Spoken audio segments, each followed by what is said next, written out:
Hey there, I'm Kate, and this is your Harbor Living High Five from beautiful Rathtrevor Provincial Park. Celebrate Victoria Day in BC's capital. The city's largest and longest running event attracts more than 100,000 people. Grab your lawn chair, a picnic, and pick a prime spot anywhere along Douglas Street. There is no better place to kick off the unofficial start of summer than at Victoria Day celebrations in Cumberland. Each day has a full lineup of activities beginning at breakfast and running straight through to evening concerts.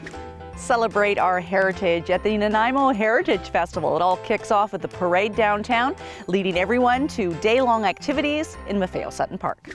Experience the color, high energy, and history of the Victoria Highland Games, one of the oldest events in North America. It's also one of the very few that runs over the course of 3 full days.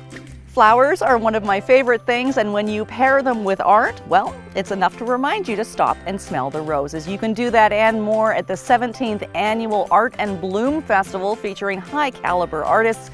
All takes place at the Kit Coleman Woodland Gardens in Courtenay. Some very exciting events taking place right here on Vancouver Island for the month of May. We'll see you there. Harbor Living's High Five is brought to you by Wheaton Hyundai in Nanaimo.